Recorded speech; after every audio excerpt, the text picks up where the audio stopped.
हाँ तो आदिल भाई क्या वजह है खास आज यहाँ पर आने की? 7 तारीख है आज की, क्या बताना चाहेंगे भाई? जो लास्ट टाइम डेट मिली थी 7 तारीख को, जो 67A का एफआईआर हुआ है, जो राखी उस केस में अब्सकॉन्ड है, उस केस के सिलसिले में हम आए हैं कोर्ट पे।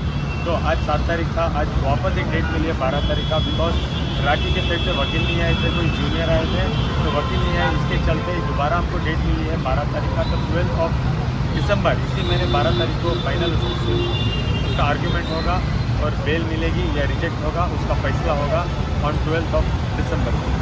जैसे कि आपने कहा कि राखी जी आई नहीं थे, आपको कहाँ से कुछ पता चला अंदर से कि वो आया नहीं रहे, या कुछ पता चला आपको अंदर जब गए तो आप? नहीं, उसके ऊपर तो वारंट था, तो वारंट के चलते वो बिल्कुल नहीं आ सकती, जब तक उसको बेल नहीं मिलेगा वो आ नहीं सकती, because he will get arrested. Last time date पे क्या हुआ था, विच वॉज ऑन 28 नवंबर को डेट था ना, लास्ट 28 जो नवंबर पे डेट था, उस डेट पे आके उन लोगों ने आर्गूमेंट किया था, तो एक इंटरिम मिला था। इंटरिम का माना ये नहीं है डेट, बेल नहीं है।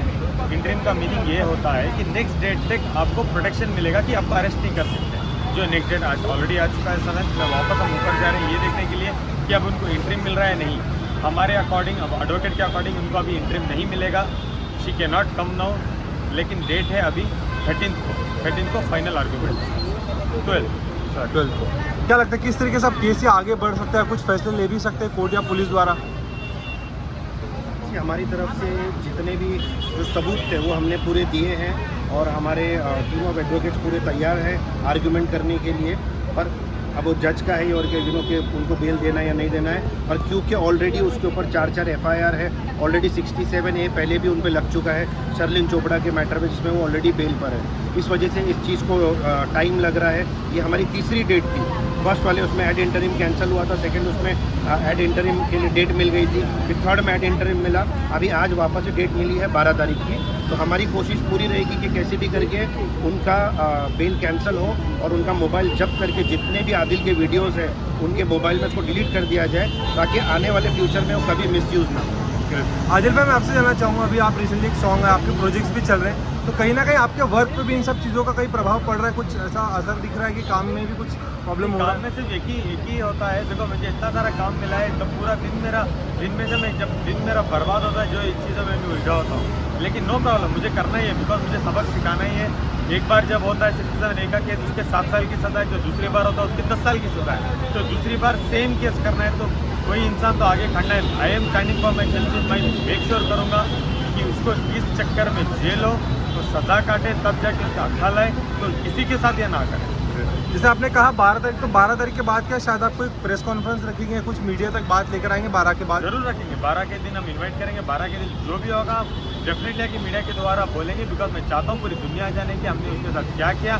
मैं गलत नहीं था, मैं निर्दोष था, और राखी ने जो किया उसके चलते हमने ये किया, ये जवाब दिया। राखी जी के कोई फ़ोन हो, आप मैसेज आप तक पहुँचे इन दिनों में? नहीं, बिल्कुल मुझे नहीं आया, बट मेरी टीम को कनेक्ट करने की पूरी कोशिश करते रहती है। She wants to talk, she wants to get connected, because उसका वारंट निकला है, वो इंडिया आज छोड़ के ऑलमोस्ट 1-1.5 महीना हो चुका है, she not there in India. तो अभी आप आगे चल के आप क्या कुछ स्टेप लेने वाले हैं? क्या अपस्कॉन्ड करके जो जिंदगी करना, उसको क्या जिंदगी बोलते क्या? इतनी सारी जिंदगी के बीच में अपस्कॉन्ड होकर जाके जिंदगी करना, छुप के कहीं जाके देश छोड़ के जाके बैठ जाना, देशद्रोही कहलाना। आदिल जी, आपको एक टाइम पे जिन फैंस ने सपोर्ट किया, जिन फ्रेंड्स ने सपोर्ट किया, उन्हें आप क्या कुछ कहना चाहेंगे आखिरी में? प्लीज़ गाइज, मेरी बहुत बड़ी बैटल है, please stand by me. Legal battle में मैं हूँ, मुझे जीत चाहिए। मैं विक्टिम हुआ था बहुत सारे केसेस का, आज जब आके मैं खड़ा हूँ, आप लोग मुझे प्यार देते हो, सपोर्ट देते हो, जिस तरीके से आप मेरे साथ खड़े हो, मेरे प्रोजेक्ट को भी बहुत सारा प्यार दे रहे हो, हर हमेशा मेरे साथ खड़े रहना, मेरे साथ जुड़े रहना। आप लोगों का प्यार और दुआएं की मुझे बहुत सख्त ज़रूरत है। एक खबर भी सामने आई थी कि राखी जी अपने एक्स हस्बैंड के साथ बिग बॉस में वाइल्ड कार्ड एंट्री जा रही है, कुछ आपके उसके बारे में कुछ आइडिया है? राखी जी को पहले इंडिया तो आने दो, वाइल्ड कार्ड बहुत दूर है, पहले इंडिया तो आना पड़ेगा ना। जैसे इंडिया आती है आज की डेट में, अगर शाम में इंडिया आती तो जेल में मिलेगी नेक्स्ट दिन, उनके ऊपर वारंट है, फर्स्ट उनको लेना पड़ेगा बेल, बिकॉज बहुत दूर की बात है। First she has to come to India. Thank you so much Adil भाई, थैंक यू भाई। जो वेलकम। आदिल भाई, क्या लगता है राखी जी को बेल मिलेगी या नहीं मिलेगी? मुझे नहीं लगता बिल्कुल उनको बेल मिलेगी, बिकॉज इतने सारे एफआईआर, एक बार धनुषी का एफआईआर, राशि का एफआईआर, शर्लिन का एफआईआर ऑलरेडी 67A का, अभी मेरा एफआईआर, मेरे तो सेवरल एफआईआर है। मैसूर में 2 एफआईआर चल रहे हैं, ऑलरेडी हो चुके हैं, 2 होने वाले हैं। मुंबई के अंदर एफआईआर है, तो इसके चलते मुझे नहीं लगता बिल्कुल भी जज उनको बेल देगा। और इसके अलावा मेरठ में मोदी जी वाला एफआईआर, यूपी में एफआईआर, इतने सारे एफआईआर जो है, मुझे नहीं लगता बिल्कुल भी उनको बेल देंगे, because she is an habitual offender.